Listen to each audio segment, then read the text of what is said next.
John Deason war ein echter Glücksritter. Blechschmied war er von Beruf. Doch das war dem 25-jährigen Engländer nicht genug. Von den Goldsuchern in Australien hatte er gehört. Das roch nach Abenteuer und mit etwas Fortune auch nach Reichtum. Doch was für ein Fund auf ihn wartete, das ahnte Deason natürlich nicht, als er sich 1854 in die entfernte britische Kolonie aufmachte. Goldsucher, das war ein harter Job ohne Garantie auf Erfolg. Und auch Deason buddelte jahrelang im Dreck, hackte Erde auf, kniete im Staub. Bis zu jenem Freitagmorgen des 5. Februar 1869 in der Nähe von Mooliagul im australischen Bundesstaat Victoria. Es war zwischen 9 und 10 Uhr. Ich rammte meine Spitzhacke in den Boden, als ich auf etwas Hartes stieß. Beim zweiten und dritten Schlag war es ebenso. Zuerst dachte ich, es sei ein Stein.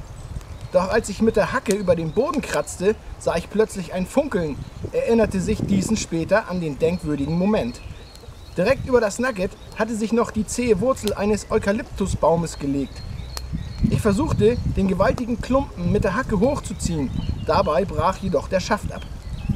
Dann rief ich meinen Freund Richard zur Hilfe. Obwohl das Nugget lediglich 3 cm unter der Erde lag, konnten wir es selbst gemeinsam nur mit Brechstangen an die Oberfläche befördern.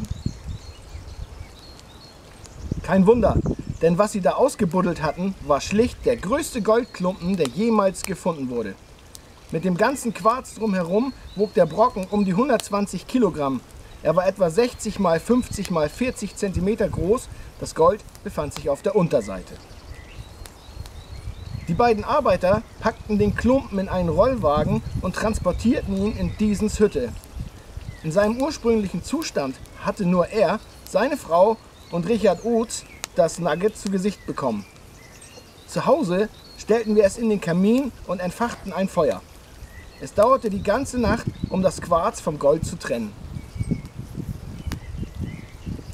Nach 10 Stunden ließen wir es 2 Stunden abkühlen, schrieb Deason in seinen Aufzeichnungen aus dem Jahr 1905 über den spektakulären Fund.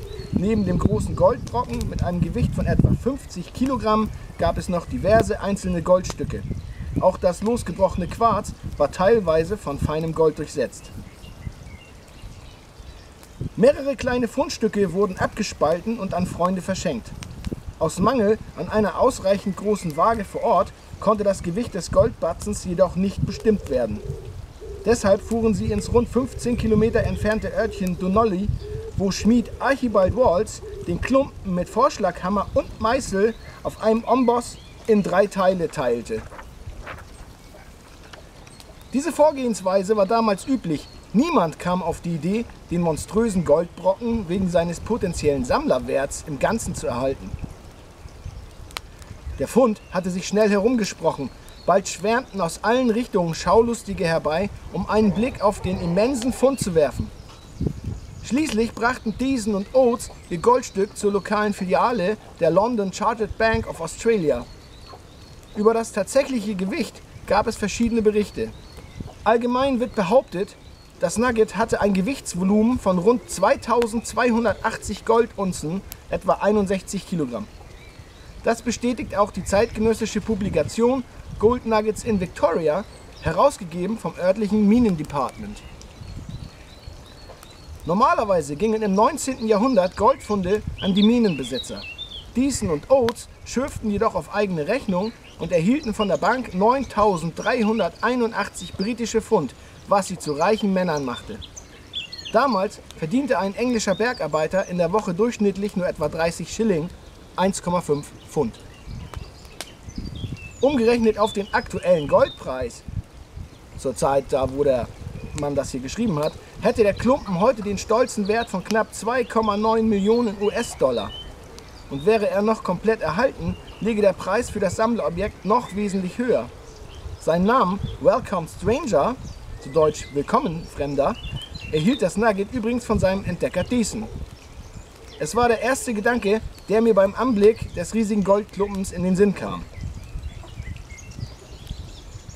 Schon innerhalb weniger Tage wurde der goldene Gigant eingeschmolzen und als Barren nach Melbourne gesandt. Gut 2 Wochen später brachten ihn die australischen Banker an Bord des Dampfers Reigate auf den Weg zur Bank of England nach London. An der Stelle, wo der Welcome Stranger entdeckt worden war, wurde 1897 zur Erinnerung ein Obelisk errichtet.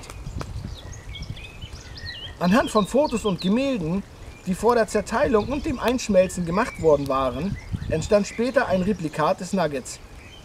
Eine Nachbildung des Welcome Stranger befindet sich im Treasury Place im Melbourne City Museum. Eine weitere ist im Besitz von John Deasons Nachfahren. Außerdem erinnert eine Statue an Deasons alte Heimat in der westenglischen Ortschaft Redrow an den legendären Goldfund. Als Goldnuggets werden natürlich vorkommende einzelne Goldstücke bezeichnet, die sich durch Umwelteinflüsse wie Wind, Regen oder Strömung ohne Zutun des Menschen aus goldhaltigen Gesteinsformationen gebildet haben. In der Geschichte des Goldabbaus erhitzten Funde wie der vor 150 Jahren in Australien immer wieder die Gemüter und beflügelten die Fantasie der Schatzjäger. Häufig sorgten sie ebenfalls für einen örtlichen Goldrausch, wie nach beachtlichen Nuggetfunden in der zweiten Hälfte des 19. Jahrhunderts in Kalifornien, Alaska und Australien. Sie ziehen Abenteurer an, die auf spektakuläre Erfolge hoffen. Alle glauben, auf so einfache Weise könne man sonst nicht reich werden. Bei den meisten Hasardeuren stellt sich allerdings die Ernüchterung früher oder später ein. Denn der Fund eines monströsen Goldnuggets wie 1869 in Australien ist absolut ungewöhnlich. Zum Vergleich: Das schwerste bisher in Deutschland gefundene Nugget wog nur 10,2 Gramm und wurde bereits im 16. Jahrhundert entdeckt. Statistisch gesehen enthält die Erde pro 1000 Tonnen Gestein nur 4 Gramm Gold.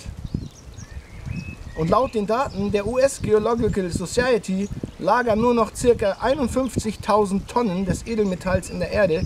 Demgegenüber wurden bereits mehr als 170.000 Tonnen gefördert. Anfang Mai 2004 fand Rentner Heinz Martin aus Katzhütte im oberen Schwarzertal in Thüringen in einer Bachfurt zufällig ein glänzendes Goldstück mit einem Gewicht von 9,64 Gramm. Die Echtheit des Goldes sowie die wahrscheinliche Authentizität des Fundortes wurden durch den Experten Markus Schade verifiziert. Dabei handelt es sich um das schwerste in Deutschland gefundene Nugget seit 400 Jahren. Goldschürfer Deason blieb auch nach seinem sensationellen Fund dem Bergbau treu. Später arbeitete er in einem Laden in Mouliagul. Den größten Teil seines Vermögens verlor er aber durch Fehlinvestitionen in Goldbergwerke. Er kaufte eine kleine Farm und lebte dort mit seiner Frau bis zu seinem Tod im Jahr 1915. Einen kleinen Goldklumpen aus dem Quarz des Welcome Stranger hob er noch bis ins hohe Alter auf. Der ist heute im Nationalmuseum in Melbourne zu bewundern. Der Artikel hieß "Wie ein Goldgräber das größte Nugget der Welt fand" und ist erschienen auf rnz.de, geschrieben von Michael Ossenkopf.